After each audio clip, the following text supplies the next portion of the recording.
Chapter 11. Who Stole the Tarts? The King and the Queen of Hearts were seated at their throne when they arrived, with a great crowd assembled about them. All sorts of little birds and beasts, as well as the whole pack of cards. The knave was standing before them in chains, with a soldier on each side to guard them. And near the king was the white rabbit, with the trumpet in one hand and a scroll of parchment in the other.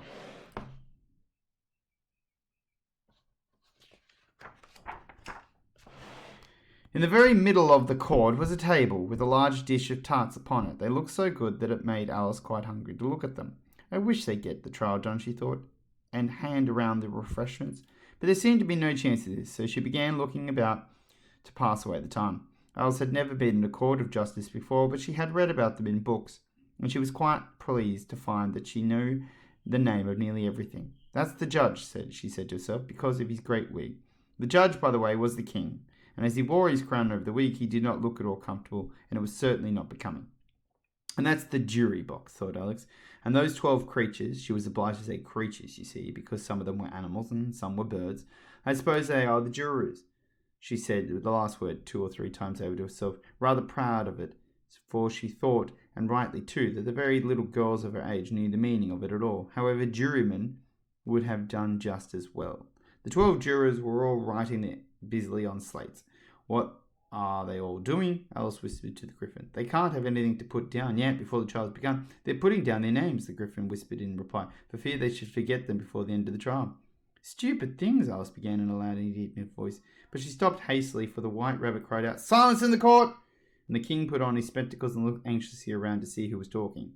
Alice could see, as well as they were looking over their shoulders, that all the jurors were writing down stupid things on their slates, and she could even make out that one of them didn't know how to spell stupid, and that she had to ask his neighbour to tell him a nice muddle of their slates will be before the trial's over, thought Alice.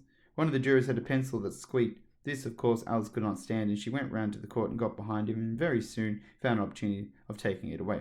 She did so quickly that the poor little juror, it was Bill the Lizard, could not make out all of what had become of it. So after hunting all day for it, he was obliged to write with one finger for the rest of the day, and this was very little use, as it left no mark on the slate. Herald, read the accusation, said the king. And on this the white rabbit blew 3 blasts on the trumpet, and then unrolled the parchment scroll and read as follows. The Queen of Hearts, she made some tarts, all of them on a summer's day. The knave of hearts, who stole those tarts and took them quite away.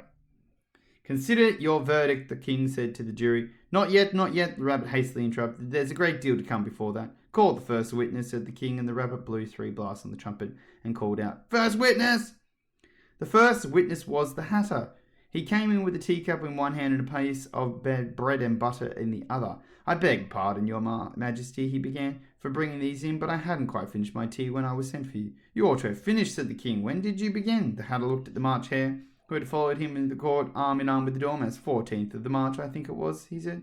15th, said the March Hare. 16th, said the Dormouse. Write that down, the king said to the jury. And the jury eagerly wrote down all the 3 dates on their slates and then added them up, and reduced the answer to shillings and pence.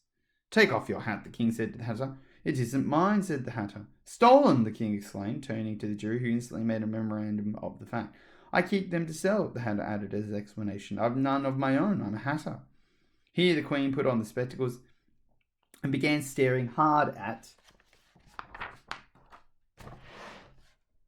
the Hatter, who turned pale and fidgeted. Give your evidence, said the king, and don't be nervous, or I'll have you executed on the spot. This did not seem to encourage the witness at all. He kept shifting from one foot to the other, looking uneasily at the queen. In his confusion, he bit a large piece of his teacup instead of the bread and butter. Just at this moment, Alice felt a very curious sensation, which puzzled her a good deal until she made out what it was. She was beginning to grow large again, and she thought at first she would get up and leave the court, but on second thought she decided to remain where she was, as long as there was room for her. I wish you wouldn't squeeze so, said the Dormouse, who was sitting next to her, hardly could breathe. I can't help it, Alice meekly replied. I'm growing. You've no right to grow here, said the Dormouse. Don't talk nonsense, Alice said more boldly. You know you're growing too. Yes, but I grow at a reasonable pace, said the Dormouse. Not in that ridiculous fashion. And he got up very sulkingly and crossed over to the other side of the court. All this time the queen had never left off staring at the Hatter, and just as the Dormouse crossed the court, she said to one of the officers of the court, Bring me the list of the singers in the last concert, at which the wretched Hatter trembled so that he shook off both his shoes. Give your evidence, the king repeated angrily, or I'll have you executed, whether you're nervous or not. I'm a poor man, your majesty, the hatter began in a trembling voice, and I haven't begun my tea, not above a week or so, and with the bread and butter getting so thin and the twinkling of the tea. The twinkling of what? Said the king. It began with the tea, the hatter replied.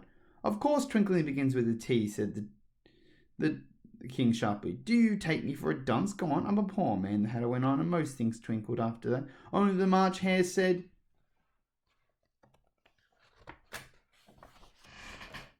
I didn't. The March Hare interrupted in a great hurry. You did, said the hatter. I deny it, said the March Hare. He denies it, said the king. Leave out that part. Well, at any rate, the Dormouse, said the hatter, went on, looking anxiously around to see if he would deny it too, but the Dormouse denied nothing, being fast asleep. After that, continued the hatter, I cut some more bread and butter. But what did the Dormouse say? One of the jury asked. That I can't remember, said the hatter. You must remember, remarked the king, or I'll have you executed. The miserable hatter dropped his teacup and bread and butter and went on to one knee. I'm a poor man, your majesty, he began. You're a very poor speaker, said the king. Here one of the guinea pigs cheered and was immediately suppressed by the officers of the court, and that is rather a hard word. I will just explain to you how it was done. They had a large canvas bag which tied up a mouth with strings into it. They little slipped the guinea pig head first and then sat upon it. I'm glad I've seen that done, thought Alice. I've so often read in newspapers at the end of trials there was some attempt of applause which is immediately suppressed by the officers of the court, and I never understood what it meant till now. And that's it all you know about it. You may stand down, continued the king. I can go no lower, said the hatter. I'm on the floor as it is. Then you may sit down, the king replied. Here the other guinea pig cheered and was suppressed. Come, that finishes the guinea pigs, thought Alice. Now we shall get on better. I'd rather finish my teas, said the hatter with an anxious look at the queen, who was reading the list of singers. You may go, said the king, and the hatter hurriedly left the court without even waiting to put his shoes on. And just take his head off outside, the queen added to one of the officers. But the hatter was out of sight before the officer could get to the door. Call the next witness, said the king. The next witness was the Duchess's cook, who carried the pepper box in her hand, and Alice guessed what it was even before she got into the court. By the way, the king near the door began sneezing all at once. Give your evidence, said the king.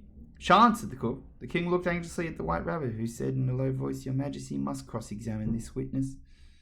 Well, if I must, I must, said the king with a melancholy air, and after folding his hands and frowning at the cook till his eyes were nearly out of sight, he said, What are tarts made out of? Pepper, mostly, said the cook. Treacle, said a sleepy voice behind her. Collar that dormouse, the queen shrieked out. Behead that dormouse. Turn that dormouse out of court. Suppress him. Pinch him. Off with his whiskers. For some minute the whole court was in confusion, getting the dormouse turned out, and by the time they had settled down again, the cook had disappeared. Never mind, said the king with an air of great relief. Call the next witness. And he added in an undertone to the queen, Really, my dear, you must cross-examine the next witness. It quite makes my forehead ache. Alice watched the White Rabbit as he fumbled over the list, feeling very curious to see what the next witness would be like. And for they haven't got much evidence yet, she said to herself. Imagine her surprise when the White Rabbit read out at the top of its shrill voice the name Alice!